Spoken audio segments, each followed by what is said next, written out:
ఓం అస్మద్గురుభ్యో నమః. శ్రీమతే రామానుజాయ నమః. భగవద్బంధువులందరికీ దాసోహాలు. ఆచార్య అనుగ్రహంతో మనం శరణాగతి గురించి మాట్లాడుకుంటున్నాము. రామానుజాచార్య వారి కాలంలో ఒక చిన్న సంఘటన జరిగింది. రామానుజాచార్యులు శ్రీరంగాన్ని వదిలి మేలుకోంట ప్రాంతానికి వెళ్ళాల్సిన పరిస్థితి ఏర్పడుతుంది. ఆ సమయంలో రామానుజాచార్యులు ఒక రాత్రి ఆటవికుల వద్ద విశ్రమించాల్సి వస్తుంది. అప్పుడు వాళ్ళ అతనికి ఆతిథ్యం ఇస్తారు. ఆతిథ్యం అంటే అక్కడ ఉండటానికి అవకాశం ఇస్తారు. ఆటవికులతో ప్రేమగా రామానుజాచార్యులు అడుగుతారు, ఈరోజు విశేషాలు ఏమిటి అని అడుగుతారు. అయ్యా, ఈరోజు నేను ఒక వేటాడటానికి వెళ్ళినప్పుడు ఒక 2 కుందేలు పిల్లలు కనబడ్డాయి. వాటిని పట్టుకున్నాను. అంతలో తల్లి కుందేలు భయపడకుండా వచ్చి నా పాదాల వద్దకు, అది నా దగ్గర రావాలంటే భయపడాలి కదా, నేను దాన్ని కూడా పట్టుకుంటానని, అది భయపడకుండా వచ్చి నా పాదాల వద్ద అటు ఇటు తిరుగుతూ అది వింత వింత సంజ్ఞలు చేస్తూ వచ్చింది. తను మా పిల్లల్ని వదిలే అనే భావనతోటి నాకు కూడా జాలి కలిగింది. యాక్చువల్గా నేను వాటిని తీసుకొని వెళ్ళాలి, నాకు అదే ఆహారం కదా, కానీ నేను వదిలిపెట్టాను, ఎందుకో నాకు తెలియదు, అది దాన్ని చూడగానే జాలి కలిగింది అని చెప్పాను. అప్పుడు రామానుజాచార్యులు అంటారు, చూసారా శరణాగతి ధర్మం ఎంత సహజమైనదో. శరణాగతి అనేది అసలు కుందేలుకు శరణాగతి ధర్మము తెలియదు, శరణాగతులను రక్షించాలనే ధర్మము ఆటవికుడు కూడా తెలియదు. అయినా ఇక్కడ సహజంగా ఎలా జరిగింది? కుందేలు తన పిల్లల్ని కాపాడుకోవటానికి ఆ విధంగా పాదాల వద్దకు వచ్చి ఆ విధంగా ప్రాధేయపడ్డట్టు సంజ్ఞలు చేయడము, భయపడకుండా తన ప్రాణాలను కూడా లెక్క చేయకుండా భయపడకుండా దాని దగ్గర రావడము, మరి ఆటవికుడి పాదాల వద్దకి ఆటవికుడు తనకి ఆహారమైన వాటిని కూడా వదిలిపెట్టడం, ఇదంతా జాలి కలగడం, ఇదంతా సహజంగా జరిగింది. అంటే శరణాగతి సహజమైనది. ఒక మనుషులకి కాదు, పశుపక్షాదుల్లో మనకి ధర్మం కనబడుతుంది. సహజమైన ధర్మము శరణాగతి అని చెప్తారు. అయితే ఈ శరణాగతిలో ప్రపన్న పరిత్రాణము అనే పిల్లై లోకాచార్యులు రచించిన గ్రంథంలో 2 లక్షణాలు. పరిత్రాణము, ప్రపన్న పరిత్రాణము. ప్రపన్న అంటే ప్రపత్తి చేసేవాడిని ప్రపన్నుడు అంటారు. ప్రపత్తి అంటే ప్ర అని ఉపసర్గ, ప్రపత్తి అంటే మంచిగా ఆశ్రయించడము. ప్ర అనేది బాగా ఒక విశేషంగా చెప్తుంది. పత్తి అంటే ఆశ్రయించడము. ప్రపత్తి అంటే బాగా ఆశ్రయించడము, భగవంతుని శ్రీపదలను గట్టిగా పట్టుకోవడము అనే మీనింగ్ లో వస్తుంది. అంటే ఈ ప్రపన్న పరిత్రాణము, పరి అంటే ఇంకా త్రాణం అంటే రక్షణ. ప్రపన్నునికి బాగా రక్షించే 2 లక్షణాలు ఏంటి? శరణాగతునికి రక్షించే 2 లక్షణాలు ఏంటి అంటే ఆకించిన్యము, అనన్యగతిత్వము. ఈ 2 లక్షణాలు బాగా రక్షిస్తాయి ప్రపన్నుణ్ణి. ఈరోజు మనం ఆకించిన్యం గురించి తెలుసుకుందాం. అనన్యగతిత్వం గురించి అందరికీ తెలుసు సహజంగా, నువ్వు తప్ప వేరే దిక్కు లేదు అని అనుకోవడం. అయితే ఆకించిన్యము మనకు అందరికీ కొద్దిగా సందేహం ఏర్పడుతుంది. దాని గురించి కొద్ది డీటెయిల్గా తెలుసుకునే ప్రయత్నం చేద్దాం ఆచార్యులతో. ఆకించిన్యము అంటే నాకు ఎటువంటి అర్హత లేదు, ఏమి లేని వాన్నయ్యా. అసలు కరెక్ట్ గా చెప్పాలంటే నాకు ఏమి లేని వాన్నయ్యా, ఏమి లేని వానయ్యా అని చెప్పడం. ఇప్పుడు ఏ అనే వ్యక్తి ఉన్నాడు, బి అనే వ్యక్తి ఉన్నాడు. ఏ అనే వ్యక్తి అన్ని ధర్మాలు చక్కగా పరిపాలిస్తున్నాడు, శాస్త్రవిహిత కర్మలన్నీ చక్కగా పరిపాలిస్తున్నాడు. అతడు తన స్వప్రయత్నంతో భగవంతుని పొందాలనుకుంటున్నాడు.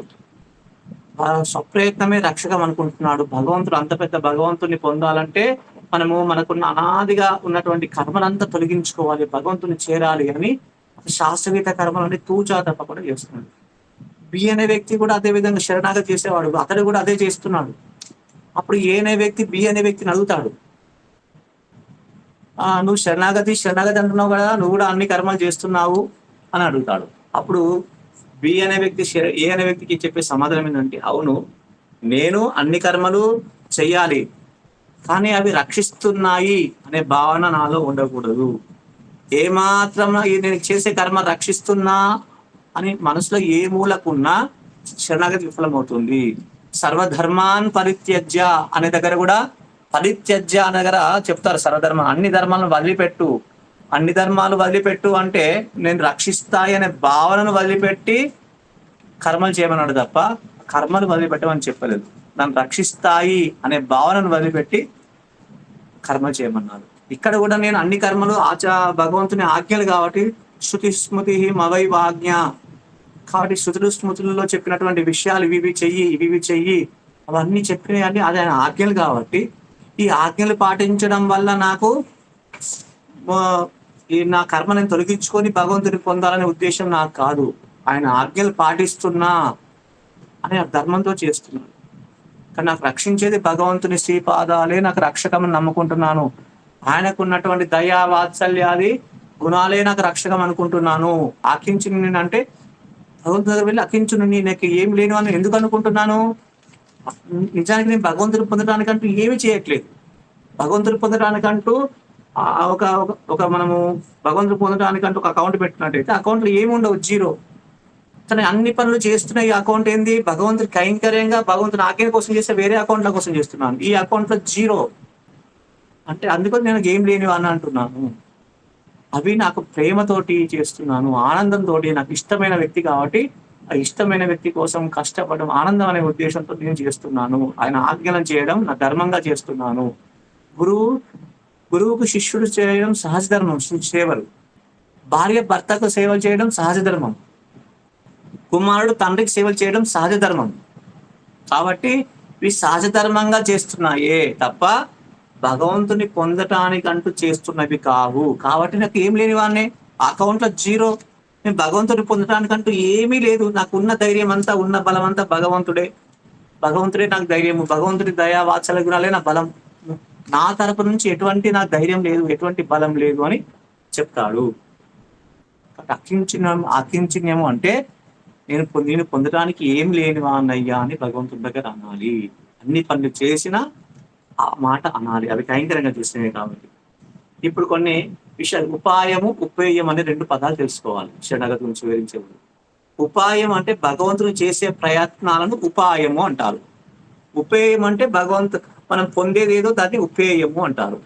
ఉపాయం అంటే మనం భగవంతుని చేసే ప్రయత్నాలు. ఇప్పుడు అంటే సాధారణంగా బయట ప్రపంచంలో ఎట్లా ఉంటుంది? ఉపాయం ఒకటి, ఉపేయం ఒకటి.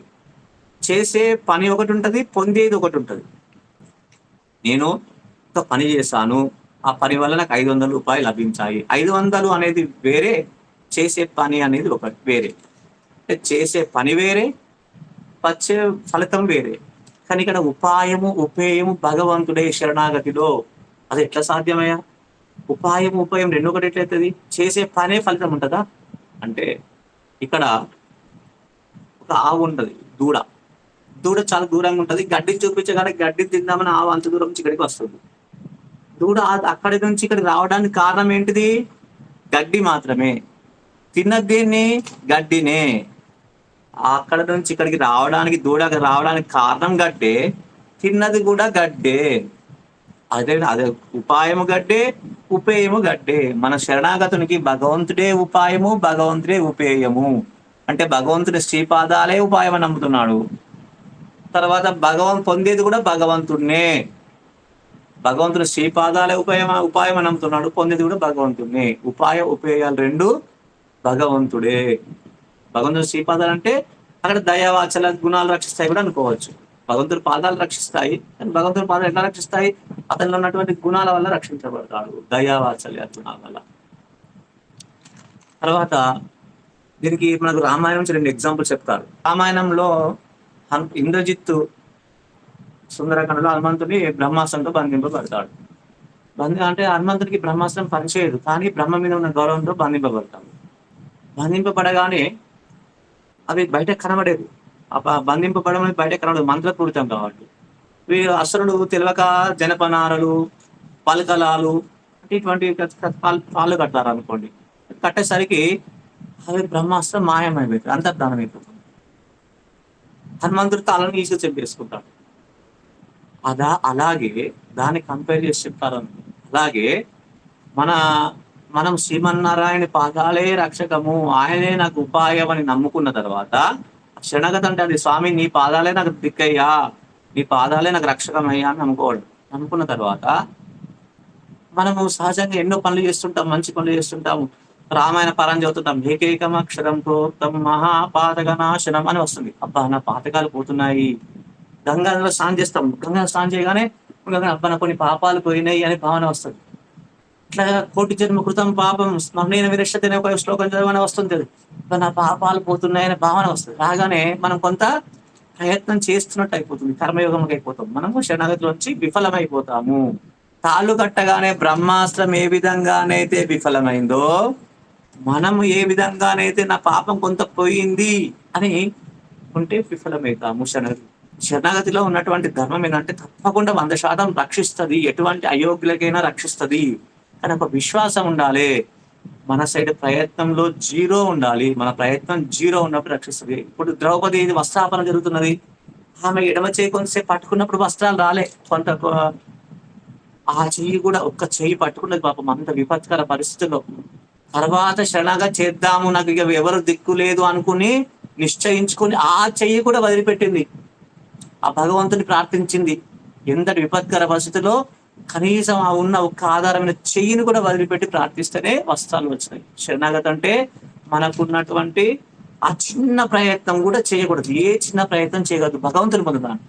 మనం ఖాళీగా ఉండాలని ఏం ప్రయత్నం అన్ని పనులు చేస్తాం, అన్ని శాశ్వత పనులు ఇంకా ఎక్కువ ప్రేమతోటి ఇంకా ఎక్కువ ఎక్కువ చేస్తుంటాం, బయట వాళ్ళకంటే ఎక్కువ ఆనందంతో చేస్తుంటాం. బయట వాళ్ళు చెయ్యాలి కాబట్టి చేయాలి. ఇవన్నీ చెయ్యాలి, ఇవి చేస్తేనే మన కర్మ పోతేనే భగవంతుని నిందుతాం, ఇవన్నీ కర్మనంతా తొలగించుకోవాలి అని చేస్తుంటాం. కానీ మనము ప్రేమతోటి చేస్తాం. అలా ఎందుకు చేస్తున్నాం? భగవంతుని ఆజ్ఞలు కాబట్టి చేస్తున్నాం. కానీ భగవంతుని పొందడానికంటూ మనం చేసింది ఏమేంటి చెప్పు అంటే, నా దగ్గర ఏమి లేదు, అదే అక్కించను, నా దగ్గర ఏమి లేని వాన్నయ్యా అని. భగవంతుని పొందడానికి ఏమి ఉండకుండానే శరణాగతి ఫలిస్తుంది. నాది కొంచెము పార్ట్నర్స్, నీది కొంత, నేను 1% అన్నా నీకు సహకరిస్తానంటే శరణాగతి సిద్ధాంతంలో ఫలించదు, శరణాగతిలో అది విఫలమవుతుంది. దీన్ని అక్కించిందేమో అంటారు. ఇంకోసారి కొంతమంది ఎన్నో పాపం మంచి సహృదయులు సజ్జనులు ఎన్నో దాన ధర్మాలు చేస్తుంటారు, ఎన్నో తీర్థయాత్రలు చేస్తుంటారు, నిరంతరం నామజపం చేస్తుంటారు. ఇంత మానవ జన్మ ఎంత మహిమాన్వితం, ఎంతో గొప్పది, అది ఎన్ని కోట్ల జన్మలకు మానవ జన్మ వచ్చింది, ఇంత గొప్ప మానవ జన్మను మనం సద్వినియోగం చేసుకోవాలి కదా అని నిరంతరం నామజపం చేసుకుంటుంటారు. కొందరు పింఛించుకుంటారు, మర్చిపోతుంటే కూడా మర్చిపోవద్దు, నిరంతరం నామజపం చేసుకోవాలని పింఛించుకోవడం. కొందరు రబ్బర్ బ్యాండ్ పెట్టుకుంటారు జ్ఞాపకం ఉంచుకోవడానికి, నామజపం ఎప్పుడు మనం మర్చిపోవద్దు, ఒక రబ్బర్ బ్యాండ్ కనబడప్ప నామజపం చేసుకో. కొందరు జపమాల ఒక కవర్ లాంటి దాంట్లో పెట్టుకొని ఇసుకన వల్ల మనం చూస్తుంటాం, నిరంతరం అక్కడ పెట్టుకోవడం వల్ల జపమాల చేతిలో ఉండడం వల్ల మర్చిపోరు, నిరంతరం జపం చేస్తూనే ఉంటారు. ఎంత అద్భుతమైన విషయం అంటే, నిరంతరం క్షణకాలం వేస్ట్ చేయకుండా విధంగా చేయడం అనే ప్రయత్నం చాలా ఉత్తమైనది. కానీ చేసేటప్పుడు నేను ఇవంతా చేస్తున్నాను కదా, నాకేం బేఫికర్, నేను ఏం ఎవరికి అపకారం చేయలే కదా, నేను అపకారికి కూడా ఉపకారం చేస్తున్నాను కదా అని మన హృదయం నుంచి ఎటువంటి ధైర్యం మన హృదయంలో ఉండకూడదు. ఏ ధైర్యం ఉండాలన్నా భగవంతుడే నాకు ధైర్యం, భగవంతుడి దయ మీద ధైర్యం ఉండాలి, భగవంతుని వాత్సల్య గుణాల మీద ధైర్యం ఉండాలి, భగవంతుని శ్రీపాదాల మీద ధైర్యం ఉండాలి తప్ప మన సైడ్ నుంచి నేను ఎన్ని పనులు చేస్తున్నాను, నేను ధర్మాలు చేశాను, ఇంత జపం చేశాను, ఇన్ని చేశాను, యజ్ఞాగాదాలు చేశాను, ఇన్ని మొత్తం తీర్థయాత్రలు ఎన్నెన్నో సార్లు తిరిగాను, నిరంతరం నేను తీర్థయాత్రలోనే ఎక్కువ జీవించాను, ఇంత ఆ ధైర్యం ఏది ఉండదు. అన్ని చెయ్యాలి, ఆయన వస్తువు ఆయనకు ఉపయోగపడాలేటట్టు చేయాలి. అంత పెద్ద అఖిలాండ కోటి బ్రహ్మాండ నాయకుని పుత్రుడిని నేను, ఆయన గౌరవం తగ్గట్టు నేను జీవించవద్దా, ఆయన గౌరవం తగ్గట్టు నేను జీవించాలి అన్నట్టు మనం చేయాలి. కాబట్టి అవన్నీ అందుకోసం చేయాలి తప్ప భగవంతుని పొందడానికంటూ చేయకూడదు. ఇదే ఆజ్ఞించింది. ఇంకో ఎగ్జాంపుల్ చెప్తారు. రామునికి రావణాసునికి యుద్ధం జరుగుతుంటది. యుద్ధం జరిగేటప్పుడు రావణాసుని యొక్క బాణం యొక్క పై భాగం విరుగుతుంది, కింది భాగం విరుగుతుంది, మధ్యలో పిడి మాత్రమే ఉంటుంది. అయినా రాముడు బాణాలు సంధిస్తూనే ఉంటాడు.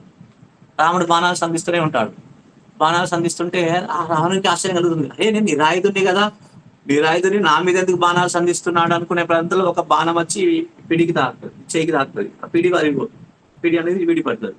అప్పుడు బాణాలు వేయడం ఆపిస్తాం. అట్లే మన లోపల ఉన్న ఒక పట్టు ఉండకూడదు, ఏ పట్టు ఉండకూడదు. లోపల పట్టు ఉన్నంతసేపు భగవత్ అనుగ్రహం రాదు. పట్టు ఏమాత్రం ఉండద్దు, భగవంతుని మీదనే దయావాత్సల్య గుణాలు శ్రీపాదాల మీదనే పట్టు ఉండాలి. ఇది చాలా కీలకమైన విషయం. నిరంతరము చర్చించుకోవడం వల్ల భాగవతోత్తములతోటి నిరంతరం దీన్ని మనం సాధన చేయడం, నిరంతరం ఈ విధంగా అనుకోవడం ద్వారానే ఇది సాధ్యమవుతుంది. మనకు ద్వయమంత్రం ఇదే మీనింగ్ చెప్తుంది.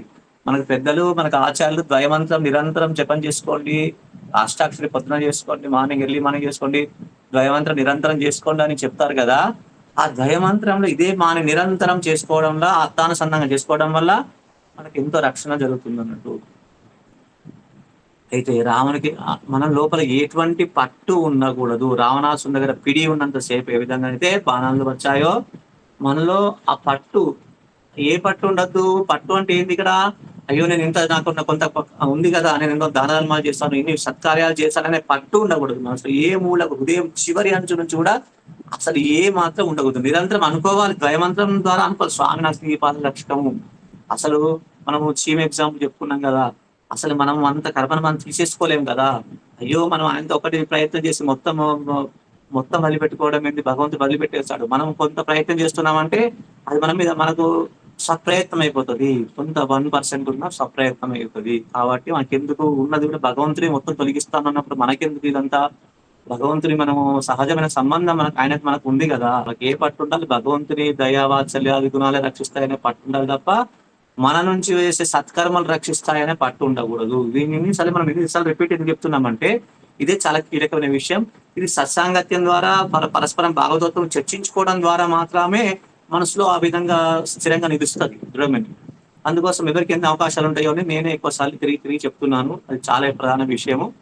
భగవంతుని శ్రీ పాదాలే రక్షకము, దయావాత్సల్య గుణాలే రక్షకము. మీరే రోజు పొద్దున లేవగానే అనుకోండి, మధ్యాహ్నం ఒకసారి అనుకోండి, సాయంత్రం అనుకోండి, ద్వయమంతం చేసినప్పుడల్లా ఈ భావనతోటి అనుకోండి, భగవాన్ శ్రీమన్నారాయణ యొక్క పాదాలే నాకు శరణము, ఆయన చరణాలే నాకు శరణము అనే మీనింగ్ లో ద్వయమంత్రం ఉంటుంది కదా. ఆ ద్వయమంత్రంలో ఇదే భావం వస్తుంది. ఈ భావంతో అనుకోవాలి.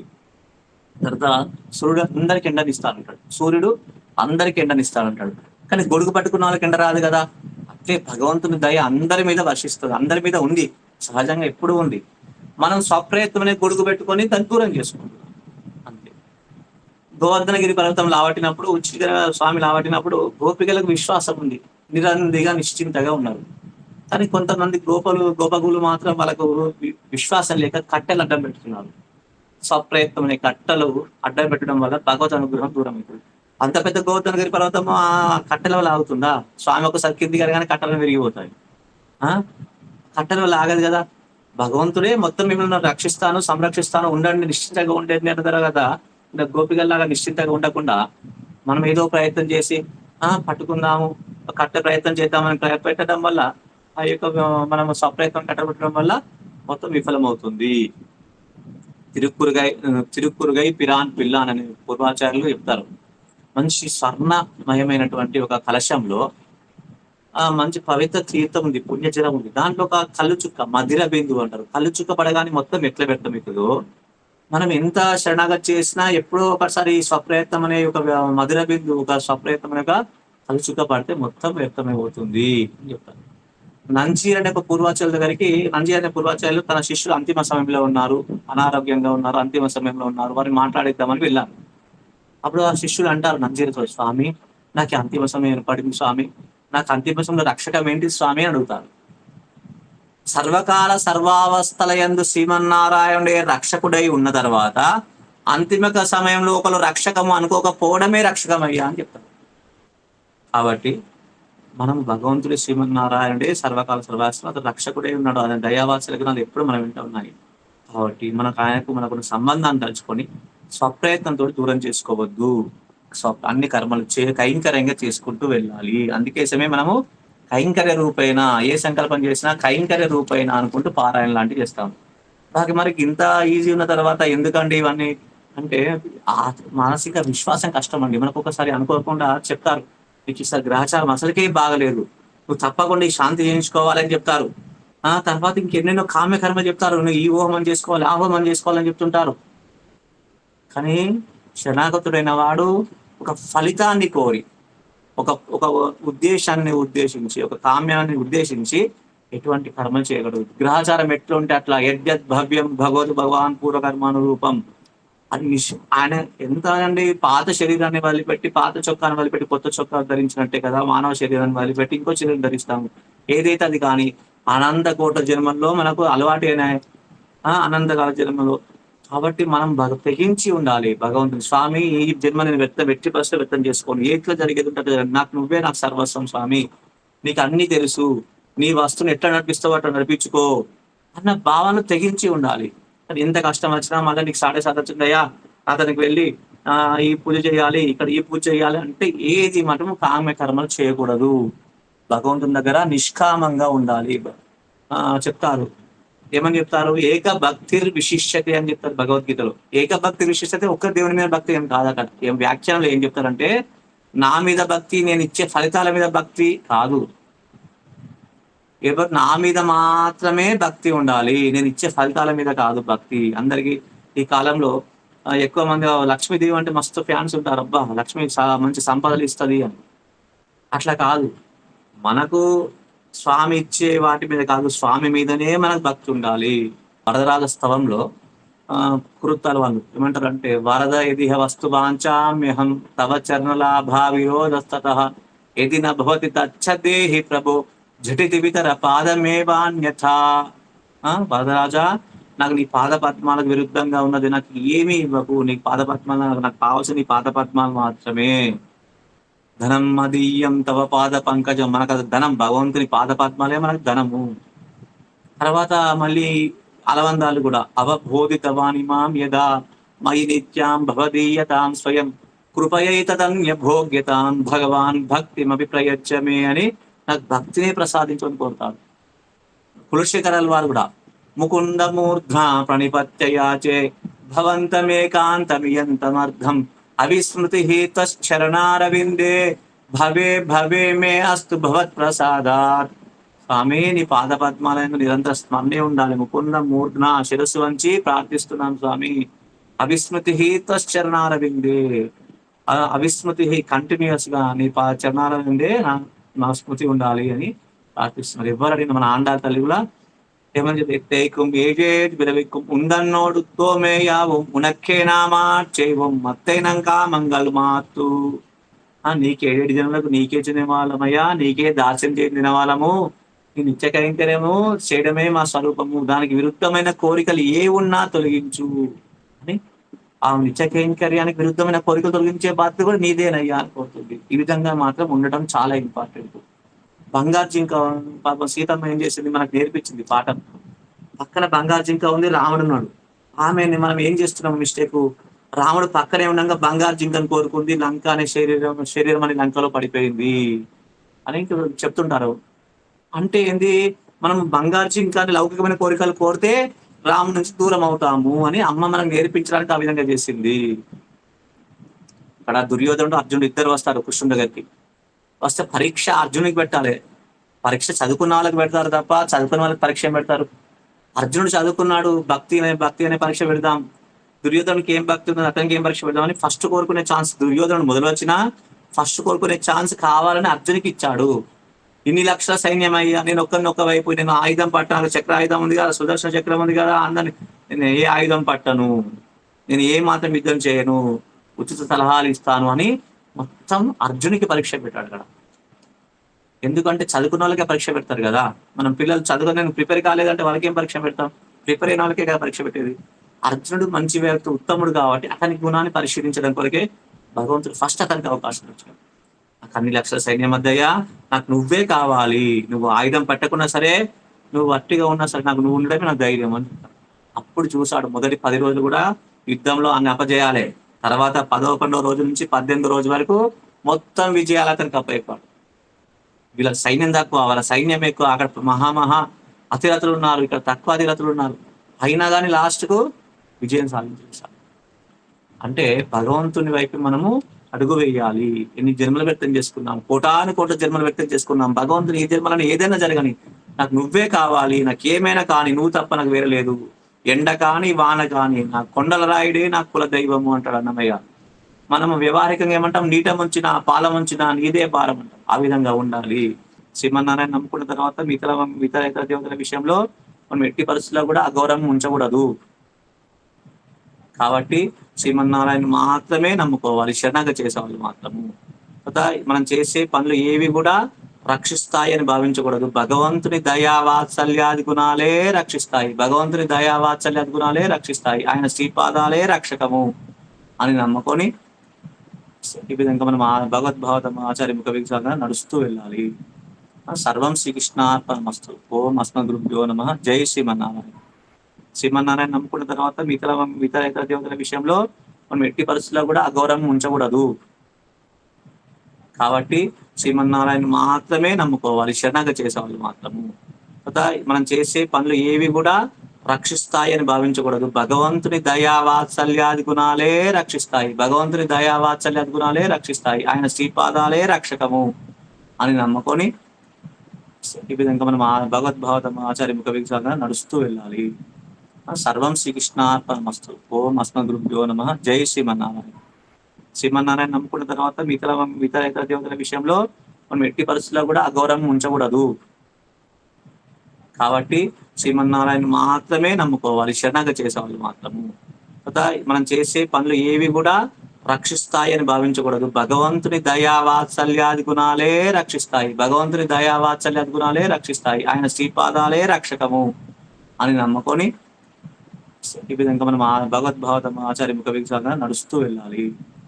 సర్వం శ్రీకృష్ణార్పణమస్తు. ఓం అస్మద్గురుభ్యో నమః. జై శ్రీమన్నారాయణ. శ్రీమన్నారాయణ నమ్ముకున్న తర్వాత మిగతా ఇతర దేవతల విషయంలో మనం ఎట్టి పరిస్థితుల్లో కూడా అగౌరవం ఉంచకూడదు. కాబట్టి శ్రీమన్నారాయణ మాత్రమే నమ్ముకోవాలి, శరణాగతి చేసేవాళ్ళు మాత్రము.